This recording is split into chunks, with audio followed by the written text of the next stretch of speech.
Hi, it's Crystal Lee, your California real estate broker. So today we're going to talk about a tongue twister. California supplemental property tax bills. So what are they?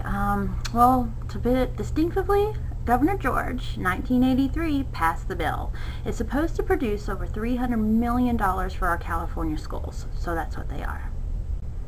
So when and how are the bills generated? Well, it's not easy to predict when the new property owner will be billed. It may be as soon as 3 weeks after escrow, or it may take as much as 6 months. It just depends on how backed up they are. You're dealing with the assessor, the appraiser, the county tax collector. It could take a while, but it is coming in the mail. So what happens is the assessor will appraise the property, and then they will send you the bill in the mail. And if you don't agree with the amount, you can always appeal for it. You can also apply for a homeowner's exemption form. All this stuff can be done. You do have time to do it. So how do supplementary property tax bills affect the home buyers and homeowners? Well, they only affect the buyers or the people of new construction. So the date your escrow is closed or the date the new construction's done, that's when they will be assessed.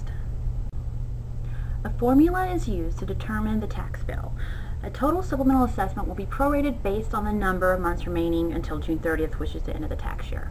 The proration factor works like this. The supplemental tax becomes effective on the first day of the month following the change of ownership or, the completion of your new construction. If the effective date is July 1st, then there is no supplemental assessment of the current tax roll, and the entire supplemental assessment will be made to the tax roll being prepared. If the effective date is not on July 1st, then the factors represent assessment on the current tax bill. Each month has their own special proration formula. 1 month can be 0.08, another month can be 0.75. It just depends on which month you closed your escrow. Now, a lot of you are wondering, what the heck did I just say? Well, for example, October's 0.75. So if you closed your escrow, like I said, September 15th, obviously go to October 1st. And let's just say the county assessor, they said, hey, $1,000. Well, they take 0.75, multiply it by the 1,000, and there's your $750 that you owe.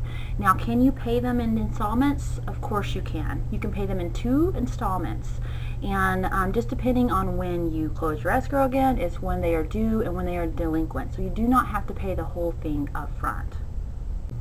Now, will the supplementary property taxes be prorated in escrow? Not usually. Unlike ordinary taxes, like I said, it's just a one-time tax for the period, for the change of ownership. So you're just going to have to wait in your mail and see what comes up. But that's basically the gist of the supplementary property tax bill. I have a lot of clients that come and say, what is this? Well, that's what it is. So I hope that was informative for you, and if you have any other questions, you can always email me. Thanks.